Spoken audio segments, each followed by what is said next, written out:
On the Walk of Fame, workers place the name of a new star and actress, Elizabeth Sparkle. On the opening day, there are paparazzi photographing the star, and in the following days, people from all over the world come to see her, take pictures with her, and even try not to step on her. Over time, people lose interest. The star is sacred, people step on it, it gets dirty, and at one point, a man even throws his food on it by accident. In the present, Elizabeth is the host of a TV fitness program. His job is to teach the class. In tight athletic clothes and doing the exercises, he says goodbye to the show by sending a kiss to the audience and then leaves the set. She walks through a long street full of portraits of herself where several workers congratulate her because today is her 50th birthday. He stops in front of the women's bathroom, but the door is closed, so he decides to enter the men's bathroom, whose door is open. Shortly after entering, Harvey, the director of the TV network, also enters, talking on the phone, unaware that Elizabeth is there. On his call, he asks an assistant to He looks for a younger, sexier replacement for Elizabeth, commenting that it no longer works because she is too old. After this conversation, he leaves without knowing that Elizabeth heard him talking about his body and age. In the next scene, we see Harvey explaining to Elizabeth that she is fired. He clarifies that he does it because he has to give the audience what they want and what people want. They're new things, and that at 50, well, that just stops. Elizabeth asks what is stopping. Harvey doesn't know how to respond, so you pretend. He hears a colleague calling him and withdraws from the table. From here, we begin to notice that the film is very loaded with symbolism everywhere, but the one that triggers everything is the bathroom. We just saw how everyone congratulated Elizabeth on her 50th birthday, but immediately afterwards, the door to the women's bathroom was closed. This is literally and metaphorically and refers to the fact that with age, opportunities for women decrease or even disappear completely. Now, what was Harvey referring to when he said that 50? That stops for me.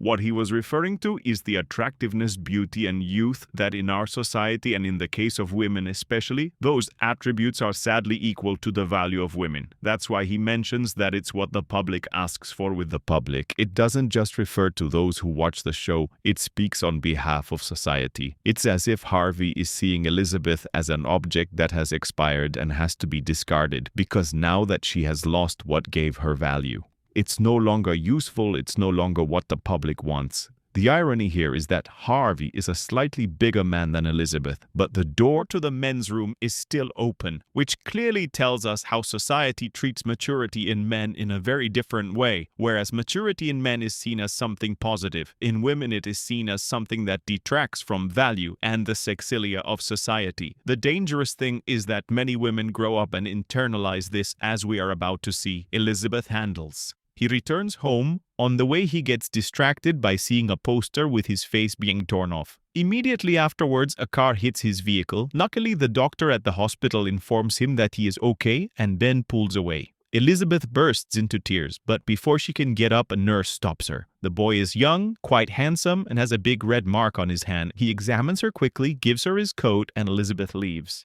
However, when he checks the coat, he discovers that the nurse has left one USB titled Elas substance, accompanied by a note that says, "Changed my life," along with a phone number. At that moment, a man arrives to greet Elizabeth. It's Fred, an old friend from grade school, whom she hasn't seen in a long time, and who has always been in love with her. He tells her she's still the most beautiful woman in the world, and then gives her number to see if they go out for a drink later. Elizabeth arrives at her apartment, where there is a giant portrait of herself when she was younger. The current Elizabeth is reflected in the glass, but her reflection is much smaller and less so visible than the big picture, symbolizing how insignificant he feels compared to his younger version. There's also a bouquet of roses that the TV company sent her in gratitude for her years of work, accompanied by a note that says, "You were amazing." For this reason, Elizabeth takes the USB, plugs it into her TV. When you open it, a commercial for a product called The Substance is reproduced. This product, through a simple injection, promises to create a better version of you, younger, more beautiful, and more perfect. The only drawback is that they must be followed. Certain rules, but I'll get to that later. Elizabeth doesn't show much interest in the product, so she throws the USB in the trash. At the moment, our protagonist seems to be undecided about whether to enter the Substance program or not. But this psychological indecision has been a product of what she has experienced in her environment. Being fired because of her age and physical appearance clearly caused her insecurity, which tips the scales towards wanting to have that better version that the Substance promises. Fred's words telling her she's beautiful hold her up. Little and they make her feel better, although immediately afterwards another blow came, which was the message on the roses, "You were amazing," which means she is no longer, making her feel even worse and tipping the balance towards wanting to use the substance. But a couple more blows are about to make her make this decision. Tonight he goes out to a bar to see if he can meet some guys or have a good time. She's wearing a backless dress and has been sipping martinis all night, but she's done it completely alone next to him, he notes.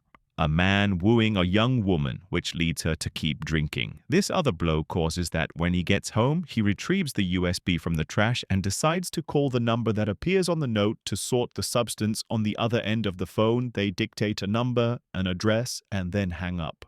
The next morning, Elizabeth sees something in the paper, an ad looking for the new Elizabeth.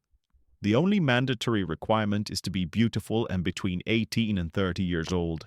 This makes her feel terrible again, but immediately afterwards, something offers him the solution to all his insecurities. Among his correspondence, he notes that he has received an envelope with the name of the substance containing an access card. With this, he heads to the address they gave him, where he finds a mysterious door which he has to crawl through. There's one 4-white full of lockers. In his, I find a package containing a kit to use the substance. Elizabeth looks in the mirror, observes her body, and after thinking about it, injects the activating liquid into her arm. Seconds later, intense pain invades him. He writhes and falls to the ground. Her back begins to move as if something inside her is forming, and her skin splits in two. Finally, a woman named Shu emerges from his back. Before telling you what the result of this injection is, it seems important to emphasize that what brought Elizabeth here were all those aggressive stimuli that I mentioned above, which caused her self-esteem to go to the ground, and she ended up looking for a solution in the substance, having heard that she was fired for being old. The note in the flowers and feeling alone in the bar, seeing how a younger woman was wanted, and the advertisement in the newspaper that she was looking for her replacement. All of these were situations external to it, which seems to us to suggest that self-esteem, or due to its etymology self-worth, is not as own as the word suggests. In reality, self-esteem is never one's own, but is always framed in a relationship with others. It's the result of comparing how I see myself with what society qualifies as worthwhile. This is one of the most important concepts in the movie, so remember that well, because I will pick it up again. At one point, the woman who has emerged behind Elizabeth looks in the mirror and realizes that she is beautiful, young, and with body proportions that most of society would consider perfect after taking a bath. He's note that his nose bleeds. Upon investigation, he realizes that he needs to inject a stabilizing liquid, which can only be extracted with a syringe from Elizabeth's back. Once the fluid enters his system, he recovers. Wait, to understand this, we have to understand how the substance works. In the commercial that Elizabeth saw at the beginning, it is explained that the kit contains 4 things. The first is the activator that Elizabeth injected, and which is for single use. The second is the syringe for injecting the stabilizing liquid, which comes out of the back of the die. Sue has to inject this liquid every day to be able to continue living. The third is food, and the last is the changer with which one version goes to sleep and the other wakes up, although the instructions are very clear that these break. Nations have to last exactly 7 days or very bad things could happen in the end. The commercial clarifies that both are the same. Sue, who now also shares an apartment with Elizabeth, sees the casting ad to find the new Elizabeth, so he buys a very sexy suit and then goes to the studios to introduce himself. The casting turns out to be a success, and she is immediately hired by Harvey himself, who is impressed by her beauty. He subsidizes that he has some problems with his schedule, lying to him about an alleged illness of his mother, that he leaving the city 1 week yes and the other no. Harvey assures that there is no problem, and with the deal closed, his life as a superstar begins to remain stable. Sue continues to inject himself with the stabilizing liquid while attending photo shoots and rehearsals. The project is so promising that they install a spectacular giant with a photograph of him posing with few clothes and looking incredible. This spectacular is installed in front of the apartment, staring at Elizabeth's painting. Also, since the apartment has a large window, you can see all the time. From there, after a long and productive week, the time comes for her and Elizabeth to exchange her, prepares the changer, and carries out the process. When Elizabeth manages to stand after the exchange, she observes what has come out of her. He's the younger, more perfect version that the substance promised. Look carefully at Sue's body and face in the bathroom. She later decides to go to the studios where she used to work, but is shocked to see that all of her portraits have been removed from the Harvey. He gives her his belongings along with a cookbook as a gift. When Elizabeth returns, she begins her new routine, which now consists only of eating, bathing, and killing time watching infomercials from her armchair. Elizabeth is so disinterested in her own life that she even goes in to check how much food she has left to calculate how many more days she will have. You'll have to endure staying awake. The 7 days are fulfilled and now it's your turn. Seeing how Elizabeth has wasted her days, Sue decides to build a secret room behind the bathroom to hide Elizabeth's body. A neighbor, annoyed by the noise, knocks on the door. Since she thinks Elizabeth is causing the ruckus, she screams and complains, but her deal changes completely when she sees that she is the beautiful one. Sue, instead of claiming or insulting her, he gets nervous and offers her help, but Sue rejects him. Once the secret room is finished, her locks up Elizabeth in her, then withdraws a large painting with Elizabeth's face, leaving only her own panoramic advertisement visible. The next day, Sue has her first recording of the show along with other dancers. She performs exercises and movements that highlight and exaggerate her physical attributes, proportions, and beauty. In the end, Sue says goodbye to the cameras using exactly the same gestures and phrases that Elizabeth used to say. When the recording ends, Sue goes out to where they have already placed a sign of her in the place where Elizabeth's were before. Now it is the last night of her before having to make the change. Note that Elizabeth has 4 little food, but he assures her that it won't take long. Then he leaves to have fun with friends. The night ends with her in her apartment with a biker guy she's about to become intimate with. However, as she takes off her clothes, her nose begins to bleed. Due to the lack of stabilizing liquid for her bad luck, she has no more left. Since the 7 desperate days have passed, Sue runs to the bathroom, takes the syringe, and decides to extract more liquid from Elizabeth's back to last a few more hours, even though the instructions strictly prohibit it after a night of passion. It's Elizabeth's turn. Upon getting up, Elizabeth goes to the living room and finds a note from Sue's boy who mentions that he will then pass by her helmet. However, his gaze turns to horror when he realizes that one of his fingers has begun to age extremely and in a grotesque way. Upon understanding that this happened to her because she took more hours of her shift, Elizabeth calls the number of the substance, who explained to her that what was taken from one side is removed from the other, clarify that this is irreversible, and remind her that there is a she and a me, but that both are. With one, the finger is only the beginning, but as the days pass and her steals more time, Elizabeth will deteriorate more and more until she ends up with a monstrous, grotesque body, as we are about to see. Immediately afterwards, Elizabeth watches the video of the show with her as the new lead, where the shots glorify her body and expose her beauty, which makes her feel terrible at the transformation that Elizabeth's finger has undergone. For me, it has 2 symbolisms. This is a finger with characteristics of a much older person. Only these characteristics, they are over the top and very grotesquely done. To me, this is the movie putting on the table the issue of old age and how our society views it in a repulsive way, but we'll get to that point. And the second is that through this physical deterioration that Elizabeth will experience, we can realize how her self-perception is getting worse and worse, and how the more she compares, she hates herself more and more. The film exaggerates these traits not because old age is grotesque in itself, but because Elizabeth sees it in herself like something disgusting and hateful.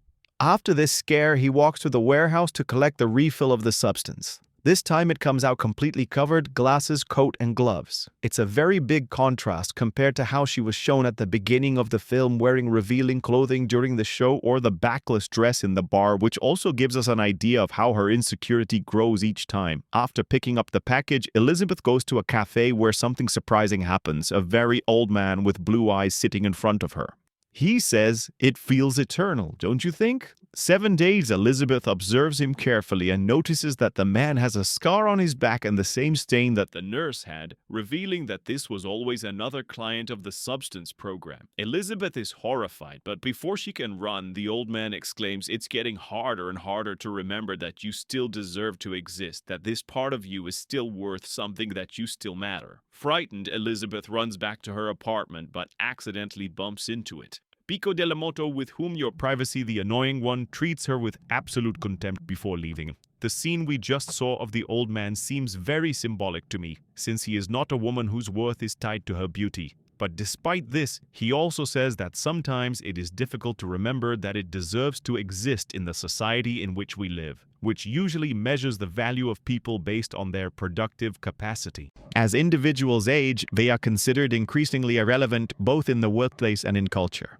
By no longer being considered productive, they often lose their sense of value and meaning. It seems that modern society denies the elderly the right to be seen, heard, or taken seriously, and instead they are seen as an annoying presence. Think about it. Nowadays, it seems that old age is perceived as a disease that must be cured or combated. It is no coincidence that many people try to appear younger than they really are today. In Elizabeth's case, because of the kind of work she had, her productivity was associated with her beauty and age. So when he lost one, he lost the other. And in a productive society that despises and considers useless those who are not, these people who cannot produce, which is not limited to the elderly, but also people with disabilities, can come to internalize the idea that they have no place here, that they are worthless and therefore no purpose in life. Later, Elizabeth finds Fred's number among her belongings and remembers when he told her that she was still the most beautiful woman in the world. She said to call him, and they both remember. Going out to a bar that night, Elizabeth looks very happy, as Alfred calls him. He seems just as excited at night. Elizabeth wears heels and a red dress, clothes she hasn't worn in a long time. In the bathroom, she puts on her makeup carefully, but when she is about to leave, she sees her body lying on the floor, observes her smooth skin and her large lips, which leads her to return to the mirror to put on more makeup and apply more lipstick. When she is done, she takes the car keys but observes the spectacular in front of her window, which highlights her figure and attributes, which makes her return. Going to the bathroom to cover your chest has to hurry or you will be naked. When you touch the doorknob, it is reflected in the metal, deformed by its curvature. This detail makes her look like a horrible person, so she returns to the bathroom and where she begins to remove her makeup, carve her face, and violently disheveled her hair. The night ends with Elizabeth locked in her room, unable to leave her house, while Fred is left waiting in the restaurant for an appointment that never arrived. All this because of the constant comparisons that, as we saw in the knob reflection, they ended up distorting the way Elizabeth looks. I already explained before that self-esteem arises from the comparison between what I perceive of myself compared to what society dictates as worthy of value. And this scene perfectly portrays the average woman's experience, where constant comparisons cause constant insecurities. We live in a society where we are constantly seeing images that represent what is considered valuable. Girls in spectacular. Those supermodels on catwalks and videos on social networks of beautiful people. We see how these faces and bodies are the ones that receive admiration, likes, attention, and love. This is already serious, but what makes it even worse is that all those ideals are unattainable. They are completely edited. It's unfair competition because you're not competing against something real. Even the supermodels in these pictures don't look like this in real life, and you don't have to go that far. How many filters are there on TikTok or Instagram that make you look skinny? The perfect one, bigger eyes, or even with a thinner body. And now, yes, we think well and we think badly. There may be many people who benefit from creating these insecurities, especially economically. Let's recap. What happened to Elizabeth to understand this? Elizabeth was bombarded on every corner with images of how she should look, what she inevitably believes a huge insecurity, and the substance came to sell her a real-life solution. This solution can be all those beauty products. There are surgeries that promise to bring you closer to all those ideal images of beauty that bombard you, but they will always disappoint you because that ideal will never be achievable because why doesn't it exist? Furthermore, if we think about it well and continue to think badly, these industries have a great reason to reinforce our insecurities. If they didn't, their sales would go down. On the other hand, if there is always something new for which you must feel bad about yourself, there will always be something to sell you when, in an advertisement, they place the image of an edited model next to a beauty product. What they're telling you, although not directly, is that to achieve that impossible ideal alone, do you need to buy what they're selling you? The saddest thing is that this monster only feeds back as a society. We have also internalized that these unattainable ideals are the must-be. And this is dangerous because the real problem is not being attacked, but bandages are being offered for a much larger and deeper menace. That's why phrases like accept yourself as you are or love yourself as you are can feel cruel, because it's not something that you simply decide in a vacuum. If you see these ideals every game, then you look in the mirror. Is it to be expected to feel bad? No matter how hard you try, you can never look like that because no one looks like that in real life. Oh, the theme of comparisons is present. Throughout the movie, and we have reflected it in different shots, the spectacular of him in front of Elizabeth's photograph in her apartment, the way Sue bids goodbye to the camera replicating exactly what Elizabeth was doing, Sue's body in the bathroom visible all the time to Elizabeth, or even how the others treat each of them, Harvey, the neighbor, and the biker. All these scenes reinforce that constant comparison that defines and destroys Elizabeth's self-esteem. The day to mate Bajang arrives, and he wakes up when he sees that Elizabeth has spent her 7 days with. Watching television and leaving the house messy, Sue gets angry, calls the substance to complain, but the answer is the same. There is no she and I, both are the same. Despite the situation, things seem to improve even more for his Harvey. The appointment in her office to tell her that viewers love her and that the program has achieved very high ratings proposes her to be the host of the New Year's special, an event seen by tens of millions of people. He happily accepts, although Harvey warns him that he will have to rehearse a lot to achieve this goal. Sue of being awake for more than 7 days, so she begins to exceed the established time and continues to extract stabilizing fluid from Elizabeth's body. Consequently, when they make the switch and Elizabeth awakens, her body is extremely aged and deteriorated. In a grotesque way, she has gray hair, sagging and dry skin, varicose veins on one leg, yellowish nails on one hand, sunspots and bumps on the skin. Due to the furious accumulation of liquids, Elizabeth calls the substance, explaining that she can have the experiment if she wishes, however admirable. Anning hears, and remembering that both are the same, he decides that he will not do it at night. As Elizabeth cooks with the book Harvey gave her, she sees an interview on TV with Sue, who makes sarcastic comments about her, mocking her age with phrases like she was Jurassic fitness and dignified. Elizabeth takes it out on food by cooking violently and leaving chaos in the apartment when it's time for the body change. If her awake screams in horror at the mess Elizabeth has made with the enraged food, she decides she won't change anymore. For Elizabeth, she gathers several vials and extracts the stabilizing liquid from Elizabeth's back to keep as a reserve. He does it with contempt, insulting her and calling her disgusting, old, and fat. So 3 months pass and Sue continues with his life while avoiding making the changes. However, there is only 1 day left until the long-awaited New Year's show, and it's no more stabilizing liquid. When he tries to extract it again from Elizabeth, he discovers that there is nothing left. The pain and nosebleeds begin to intensify. He makes an appointment with desperate urgency. He calls the number of the substance, but they explain that he has already consumed everything. The only way to regenerate the liquid is by swapping bodies with the Matrix. Her weakened one crawls to the bathroom with what little strength she has left and makes the change. When Elizabeth wakes up and sees her body after not having changed for 3 months, she lets out a heartbreaking scream. Now her body has been transformed into that of a skeletal, crackling old woman, with a huge hump, hairless, and with crooked limbs, or seeing him in a symbolic way. Now her self-perception is so damaged that she perceives herself as a monster. Elizabeth calls the substance number to cancel the project, covers herself completely, and goes out to pick up the kit with which everything will end. Back in the apartment, she drags her into the living room, takes the syringe to inject liquid into her heart, beginning the process to finish everything. However, as he does so, his gaze stops on the flowers they sent to him, which have a note that says they are going to love you. He sees the spectacular with his image in his face, all that.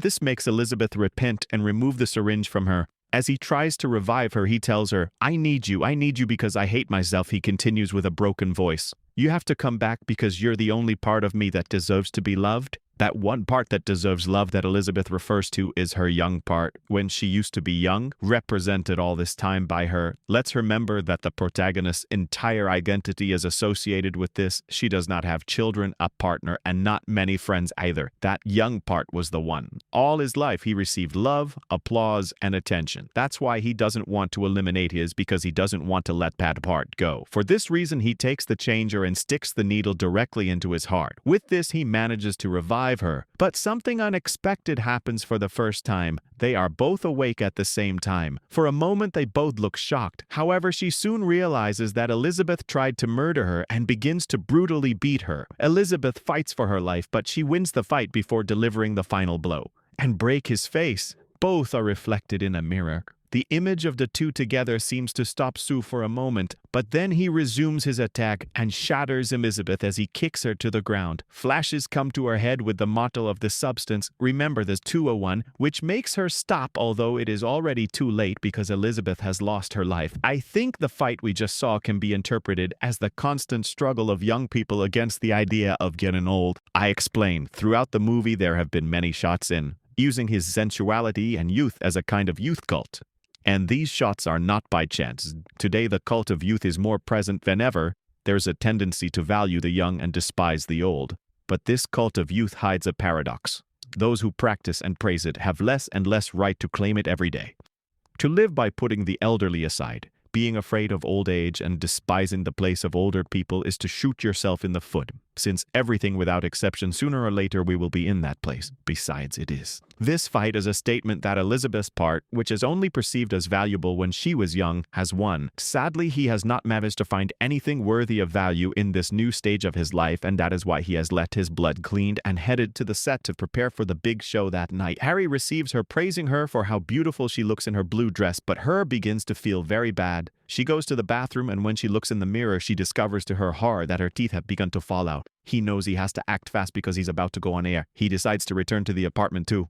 Carcel, the activating liquid, although he knows it can only be used once before it can escape. Harvey, accompanied by a group of men, stops her, introduces her to the shareholders who watch her as if she were a product. However, she manages to hide her deterioration and finally escapes to the apartment. There, while injecting the activator, she looks in the mirror and begs the substance, "Please give me a better version of myself." When the activator takes effect, her experiences the same painful process that Elizabeth felt, but the result is completely different instead of creating a beautiful new version.